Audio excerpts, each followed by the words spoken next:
오늘 이 아침에 우리에게 주시는 하나님 말씀 스가랴 3장입니다. 1절부터 10절까지 보겠습니다.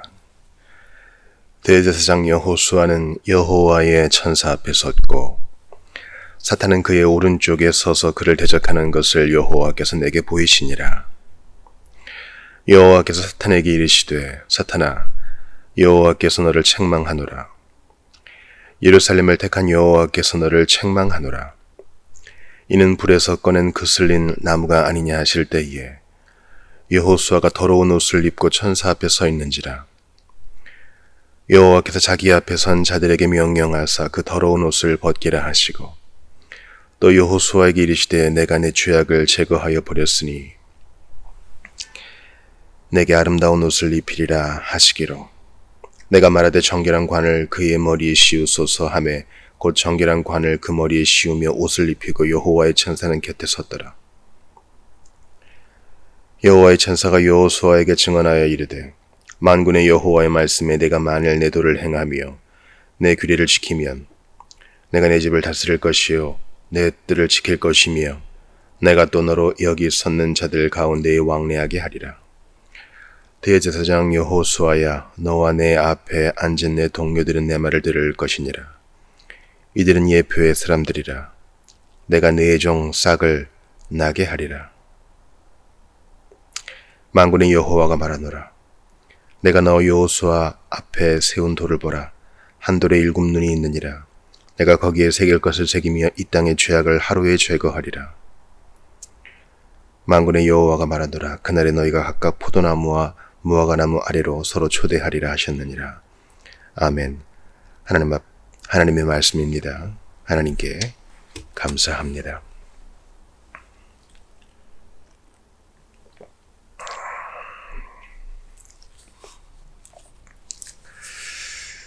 스가랴 3장에서 스가랴는 또 다른 환상을 봅니다.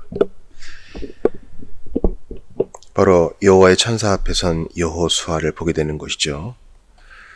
여기서 여호수아는 대제사장이라고 소개되어 있습니다. 대제사장이 어떤 일을 하는지 주일에 말씀을 드렸죠. 제사장들은 성막 혹은 성전 안에서 일을 하지만 대제사장은 지성소에 나아갈 수 있는 사람입니다. 백성들을 대표하는 사람이죠. 그런데 스가랴가 본 환상은 일종의 재판의 모습 같아요. 하나님이 판사시고 검사 쪽에 사탄이 있는 것 같습니다. 대제사장 여호수아는 여호와의 천사 앞에 섰고 사탄은 그의 오른쪽에 서서 그를 대적하는 것을 여호와께서 내게 보이시느니라. 여기서 여호와의 천사가 변호인으로 있는 것 같아요. 그리고 여호수아는 이제 재판을 받는 이로 있는 것 같습니다. 백성의 대표로서도 있고 그 자신으로서도 있는 것 같아요. 왜냐면 이제 개인적으로 흠결이 있겠죠. 그리고 백성의 대표자로서 그 직무를 잘 감당하지 못했던 것 같아요. 그러니까 이제 여호수아는 아무 말 못합니다. 본문에 보면은 그 원고 쪽, 그러니까 검사가 하는 얘기도 없고, 왜냐면은 대적하는 것을 보이셨다 했는데 그 언어는 나오지 않죠. 어떤 말로 대적했는지 나오지 않고 여호수아의 변명도 없습니다. 오직 판사 되신 여호와께서만 이렇게 말씀하세요. 2절 보세요. 여호와께서 사탄에게 이르시되 사탄아 여호와께서 너를 책망하노라. 예루살렘을 택한 여호와께서 너를 책망하노라. 이는 불에서 꺼낸 그슬린 나무가 아니냐 하실 때에 오직 판결만 나와요. 판결은 뭡니까? 원고 쪽을 꾸짖으세요. 책망하노라 책망하노라가 2절에 2번이나 나와요. 그러니까 옳지 않은 고소다. 내가 택했기 때문에 네가 얘기하는 네가 고소하는 그 모든 것은 다 무효니라. 옳지 않도다 하는 것입니다. 내가 택했고 불에서 꺼낸 그슬린 나무 아니냐. 완전 타버리진 않았다. 그슬렸긴 해도 내가 택했으니 나의 뜻이 이루어질 것이다. 이렇게 재판이 끝납니다. 이제 고소하는 쪽에 있는 사탄은 더 이상 얘기하지 못해요. 왜냐하면 여호와의 판단이 옳기 때문이죠. 여러분, 이것이 우리에게 주는 함의가 있어요. 일단 그 당시를 봅시다. 스가랴 시대에 보면은 여러 가지 포로 귀환 이후에 공사들이 제대로 이루어지지 않고 있었죠. 재건의 에너지가 한때 딱 일어났지만은 이내 삶에 지쳐서 우선순위가 밀리고 있었습니다.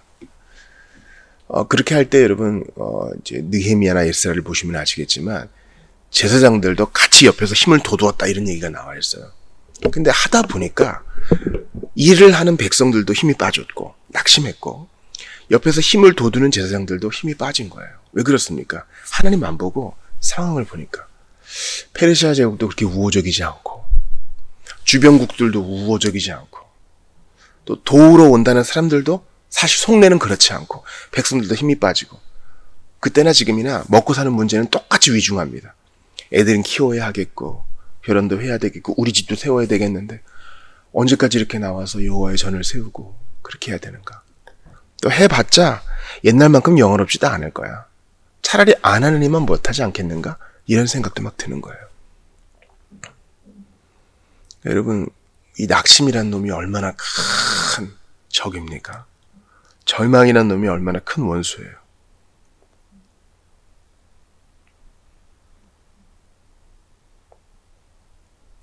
그러다 보니까 하나님 앞에 제일 최우선적으로 생명 걸고 서 있어야 될 대제사장도 그만 넘어간 거예요. 제대로 백성들을 대표하지 못했고 제대로 예배의 본을 보이지도 못했고 제대로 하나님께 스스로 예배자로 서지도 못했고. 근데 오늘 본문의 핵심은 개인적인 범과 즉 개인적인 부족함이 하나님의 긍휼을 불신한 근거가 되지 못한다는 것입니다. 여러분, 이제 새해 시작한 지 이틀째잖아요.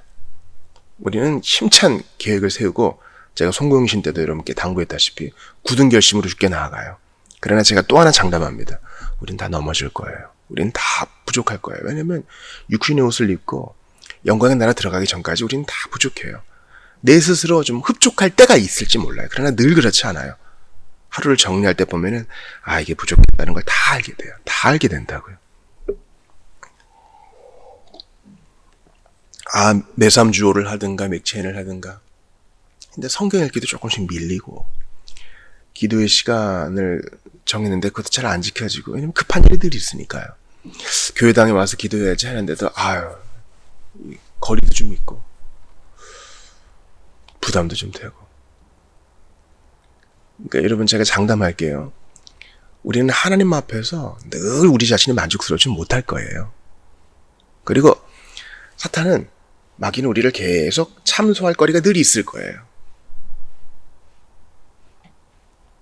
충분히 읽었어? 충분히 회개했어? 충분히 선행을 했어? 충분히 하나님 백성다운 빛과 소금의 역할을 다 했어? 여기에 대해서 여호수아 한 말도 못 하거든요. 우리도 그럴 거라고요. 여기 2025년 시작할 때 너무 김 빠지는 얘기가 아닌가 하실 분도 계실 텐데 이게 실상이니까 잘 보셔야 돼요. 그리고 계획을 잘 세우시고 마음을 잘 준비하셔야 돼요. 지금 하나님 앞에선 지금 재판석에선 여호수아, 대제사장 여호수아와 우리의 처지가 다르지 않기 때문에 그 당시나 지금이나 그러니까 이 대제사장 여호수아는 우리의 처지를 보여줘요. 여러분, 영화나 드라마를 보시면 또 소설을 보시면 위중한 사건일수록 이제 변호인이 개입하죠. 그리고 이제 혐의를 받고 있는 자가 수세에 몰리면 바로 입을 닫고 뭐라 그럽니까? 내 변호인을 불러주세요. 변호인을 통해 대답하겠습니다. 그리고 이제 변호인은 혐의를 받고 있는 자에게 자기 고객이죠. 신신당부합니다. 제발 저 없을 때는 아무 말도 하지 마세요. 당신이 불리해집니다. 이게 영화상의 설정만이 아닙니다. 현실에서도 그래요. 경험 많고 지혜로운 변호인을 통해서 증언이 오고 가야지 자기 답답하다고 혐의를 받고 있는 사람이 함부로 입을 놀리다가 더 큰 덜미를 잡히게 됩니다. 마찬가지로 오늘 본문에서 여호수아가 아무 말도 하지 않고 있는 것처럼 여러분도 이 일에 대해 우리가 참소받고 공격받고 우리를 절망케 하고 낙심케 하는 모든 마귀의 조소, 불구대천의 원수의 공격에 대해 여러분은 입을 다무셔야 돼요. 그리고 성구형식 때 배웠죠. 용사는 1차적으로 주님이세요. 그리고 변호인도 1차적으로 주님이세요. 주님을 통해 말씀하게 해야지 우리 스스로는 이길 수 없어요. 여기 보면 여호수아의 천사 앞에 섰다니까 여호와의 천사는 육화한 그리스도를 말한다고 우리 계속 배웠죠. 주님이 말씀하게 해야지 우리의 논리와 우리의 도덕으로는 못 써요. 주 없이 살 수 없네 나 혼자 못 서리. 우리가 말씀을 계속 보고 공부하는 이유가 뭡니까? 나의 언어로 나의 논리로 대응하는 것이 아니라 하나님의 말씀으로 대응하기 위해서입니다. 여호와의 천사, 여호와의 의, 우리 주님의 구속자의 공로로 인한 값없는 칭의 까닭에 우리는 용서받고 재판에서 승리합니다. 양심의 가책에서 벗어나게 되었고 마귀의 공격에서 실제로 벗어나게 되었습니다. 그러므로 주관적인 나의 감정과 나의 언어가 아닌 주님이 말씀하시게 해야 됩니다. 그러려면 2025년 계속 말씀을 묵상해야 되겠죠. 그래요. 오늘 나는 내가 정한 분량 다 못 읽었다. 그러나 지금 집으로 돌아가는 이 10분 내가 하나님 말씀 한 구절이라도 보고 암송하고 묵상하고 붙들겠다. 여러분 붙들고 묵상하는 걸 좀 연습하세요. 붙들고 묵상하는 거. 여호와를 기뻐하라. 저가 내 마음의 소원을 이루어 주시리로다. 이게 무슨 뜻입니까, 주님? 물어보며 묵상하는 거예요. 붙드는 거예요. 이 말을 너희 귀에 담아 놓으라. 이게 무슨 말입니까? 그러려면 여러분 청교도를 많이 읽는 게 도움이 돼요. 청교도는 이 붙들고 묵상하는 것을 우리에게 가르쳐 줍니다. 한 구절도 그냥 넘기지 않고 우리에게 중요한 핵심 구절을 묵상할 수 있게 도와줘요. 그러니까 어설픈 책들 여러분 읽지 마시고 청교도를 좀 많이 읽어보세요. 어거스틴도 좀 올해는 좀 읽어보시고 종교 개혁자들의 책들 읽어보시고 교육자에게 독서 목록도 좀 제공받으세요.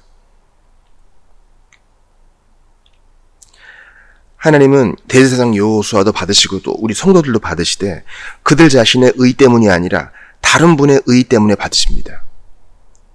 곧 우리 구속자의 의, 여호와의 천사, 여호와의 사자, 우리 위에 대신 하나님 앞에 서주시는 그분의 의 까닭에 우리를 받아주십니다. 마귀는 우리를 어떻게 참수하냐면요. 야, 너 하나님 백성답게 살지 못할 거면 요즘 어른들이 하는 논리 있잖아요. 일부 어른들이 하는 논리. 제대로 못할 거면 시작도 하지 마. 이런 거예요. 야, 성도로서 거룩을 다 누리지 못할 바엔 다 포기하고 그냥 죄를 즐기는 게 더 낫지 않겠냐. 그렇게 어설프게 사느니. 여호수아가 수긍할지도 몰라요. 너는 하나님 앞에 설 자격이 없어. 마귀의 참소입니다. 네 속에는 하나님이 기뻐하실 만한 것이 아무것도 없어. 그러니 하나님 섬기는 일 포기해.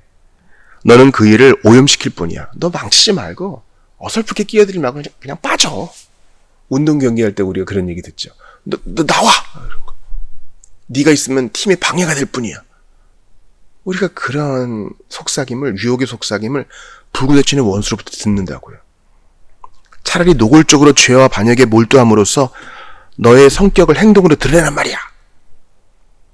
그러나 여러분, 제가 충심으로 여러분께 권합니다. 붙어 있으세요. 여러분은 서 있으세요. 변호인은 예수님이 말씀하시게 하세요. 주님이 마귀를 책망하십니다. 그리고 불에 그슬렸어도 내가 쓰는 나무야. 여러분 이거 웨슬리가 표현한 거예요. 자기가 실제로 이제 불 가운데 건진 받았거든요. 넘어지고 자빠지고 뭐 흠결이 있고 그래도 내가 쓰는 그릇이야. 상한 갈 때도 주님이 쓰시고 꺼져가는 심지도 주님이 끄지 않고 쓰셔. 너는 입을 다물라. 주께서 우리를 변호하시니 여러분 든든히 서세요. 우리 주님은 백전백승 변호사세요.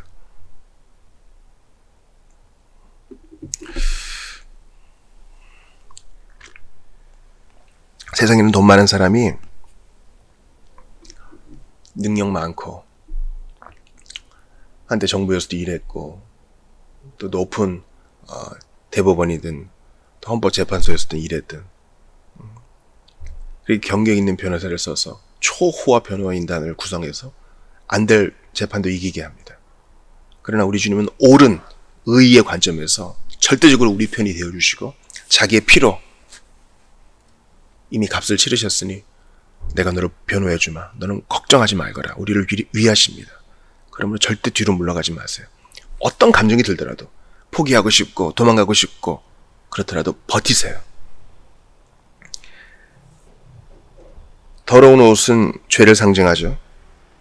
그때 주님께서 재판을 마치시고 옷을 갈아입히십니다. 4절 보세요. 여호와께서 자기 앞에 선자들에게 명령하사 그 더러운 옷을 벗기라 하시고 죄를 용서해 주시는 거죠. 그의 자범죄를 용서하시고 죄책을 제거하십니다. 하시고 또 여호수아에게 이르시되 내가 내 죄악을 제거하여 버렸으니 그죠? 더러운 옷을 벗긴 것은 죄를 제거하신 거죠. 내게 아름다운 옷을 입히기라 하시기로. 그리고 대제사장이 쓰는 면류관, 머리에 쓰는 관을 딱 씌우고 또 정결한 관을 씌우고 옷을 입힙니다. 여러분 깨끗한 옷만 입히는 게 아니에요. 아름다운 옷을 입히십니다. 제대로 된 대제사장 복을 쫙 입혀주십니다. 의의 옷을 입혀주세요. 그러니까 예수님을 믿는다는 것은 죄 용서를 받을 뿐만 아니라 예수님이 율법을 순종하신 것처럼 우리를 봐주신다는 온전한 의를 덧입혀주세요. 예수 그리스도를 옷 입혀주신다는 말은 우리가 예수님처럼 순종한 자로 주님이 봐주신다는 거예요. 놀라운 거예요. 그러니까 스가랴 3장의 말씀이 로마서와 그대로 있다고 했어요. 놀라운 거죠. 놀라운 거예요. 여호수아가 얼마나 감격했을까요? 아, 나 제사장 안 하고 싶다 했더니가 더 힘을 얻어서 그래, 백성들 더 격려해야 되겠다. 주님이 나를 이렇게 위해 주시는데 우리가 못할 일이 무엇인가?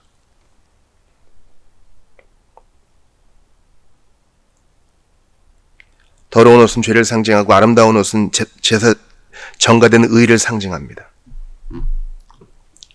놀랍죠. 단지 깨끗한 옷만이 아니라 예수님의 정가된 의는 플러스 통장이라 그랬죠. 마이너스 통장을 제거해 줄 뿐만 아니라 엄청난 계좌를 이체해 주세요. 그리스도 안에 있는 복이란 건 그런 거예요. 누리고 마음껏 나누고 이러는 거예요. 영생을 맛보며 주 안에 살리라. 오늘도 내일도 주 안에 살면서 계속 우리에게 선물을 주시니 기쁘게 나눠요. 우리는 작은 공동체지만 우리가 연말에 얼마나 잘 나눴습니까? 인도네시아에서도 고맙다는 인사가 오고 네팔에서도 고맙다는 인사가 옵니다. 그리고 한번 방문해달라는 인사가 옵니다. 꼭 그런 인사가 없어도 괜찮아요. 나누는 우리가 그 자체로 이미 행복한 거예요.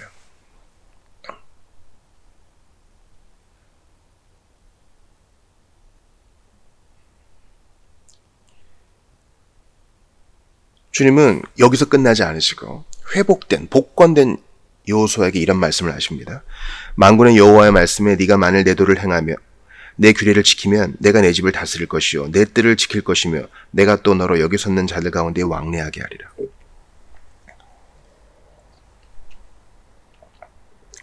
주님은 죄로부터 구원하셨습니다. 죄책으로부터 구원하셨습니다. 죄의 다스리는 힘으로부터 구원하셨습니다. 그러나 죄 속에서는 구원하신 거 아니에요. 여전히 죄질 가능성이 있고 우리처럼 여전히 그 가능성이 있어요.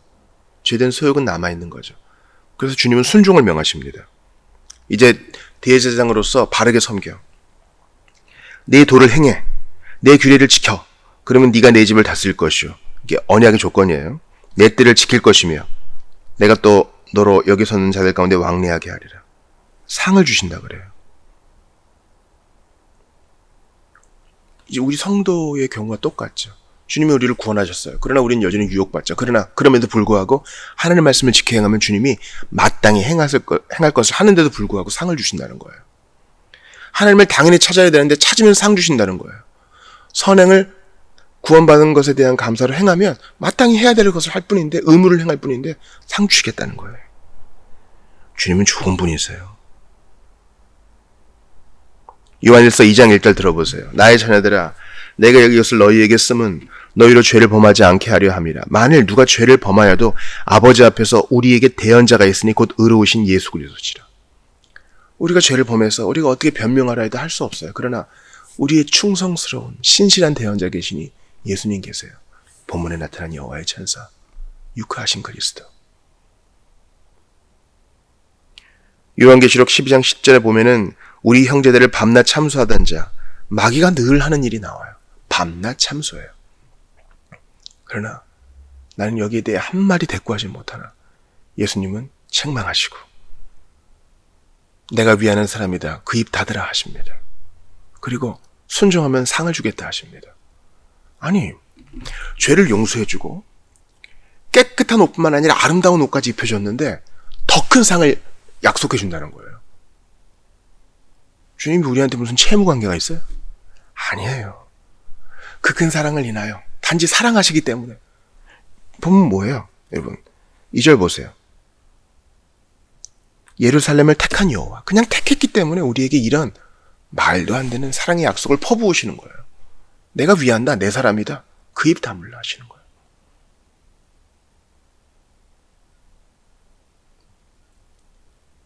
그러면서 예수님이 예언돼 있죠. 8절 후반 보세요. 내가 내 종 싹을 나게 하리라. 이 싹은 순이라고도 하고 가지라고도 합니다. 예수님은 목소리를 높이지 아니하는 작은 싹처럼 그렇게 백성들 가운데 운행하시지만 놀랍게도 누구보다 효율적으로 일하시고 마귀를 밟으십니다. 9절 보세요. 내가 거기에 새길 것을 새기며 이 땅의 죄악을 하루에 제거하리라. 그리스도께서 오셔서 십자가 사역으로 마귀의 머리를 밟으십니다. 그리고 10절 보세요. 그날에 너희가 각각 포도나무와 무화과나무 아래로 서로 초대하리라. 구약의 그 용어예요. 각각 자기 포도나무이고 자기 무화과나무 있으면 부자인 거예요. 단지 죄만 용서하는 거 아니라 부유하게, 평안하게 해주신다는 거예요. 대제사장 여호수아의 죄를 제거할 뿐만 아니라 깨끗한 옷을 입힐 뿐만 아니라 아름다운 의복을 탁 완비해주고 과거 문제 삼지 않게 해준다 그러고 더욱 멋지게 세워주고 순종하면 복을 주겠다 그러고, 이게 포도나무와 무화과나무의 비유인 거예요. 여러분, 그러니까 예수 믿는 것은 최고로 남는 장사예요. 오늘도 이제 아침 돼서 어플리케이션을 켜가지고 증시 동향 보고 코인 보고 하시는 분들 계시죠. 이게 하루의 루틴인 분 있으실 거예요. 얼마나 올랐나. 그들이 주는 수익이 몇 프로나 됩니까, 여러분? 참 희한해요. TV에는 그렇게 주식 자리에서 부자된 분이 많은데 내 주위엔 왜 한 사람도 없죠? 그들이 주는 상품의 높은 수익률을 생각해 보세요. 그러나 하나님을 믿는 것, 예수 그리스도를 의지하는 것은 그에 비할 수 없는 영생복락의 수익이에요. 제가 이런 표현을 쓴다 그래서 신성모독이라 생각하지 마십시오. 어떠한 조언을 해도 듣지 않는 분이 계셔서 제가 이런 말씀을 드리는 겁니다. 우리는 당연히 믿어야 돼요. 피조물라 당연히 믿어야 된다고요. 그 어떤 유익이 없어도 믿어야 돼요. 그분이 하나님이시고 왕이시니까. 그러나 주님은 마치 당신이 무슨 우리에게 빚진 자 마냥 우리에게 계속 사랑을 제공하세요. 돌아와라. 그래도 돌아와라. 우리에게 으름장을 놓으셔도 될 것 같은 분인데 그렇게 하지 않으시고 사랑의 초대를 하세요.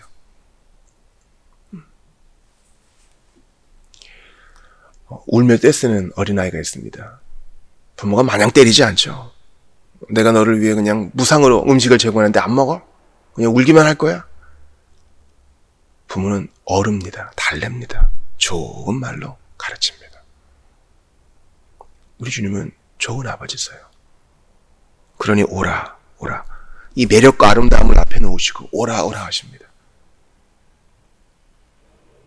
재판 끝나고 주님께서 여호수아에게 왜 그랬느냐, 이제 좀 나한테 맞자 이러지 않으셔요.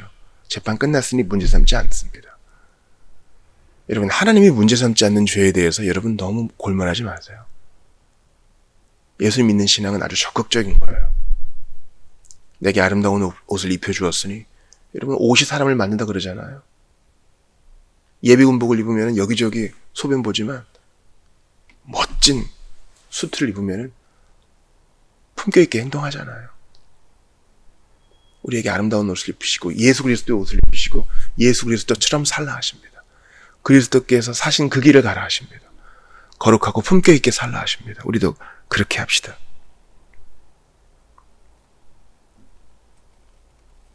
저는 이 새해에 이 스가랴 말씀을 주신 주님께 참 감사해요.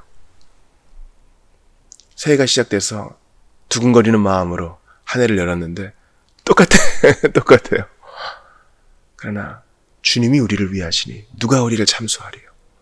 예수께서 우리의 변호인이 되시니 당당하지 아니한가. 이전의 죄악은 미워합시다. 마귀는 미워합시다. 그러나 우리를 세우시는 주님께는 감사하면서 믿음으로만 앞으로 나아가시는 여러분 되시기를 주의 이름으로 축원합니다. 비록 과거가 우리의 발목을 잡을지라도 오직 예수 그리스도로 옷 입고 그리스도의 뒤를 따라 그분의 자취를 따라 성령 의지하며 앞으로 나아가시는 여러분 되시기를 주의 이름으로 축원합니다.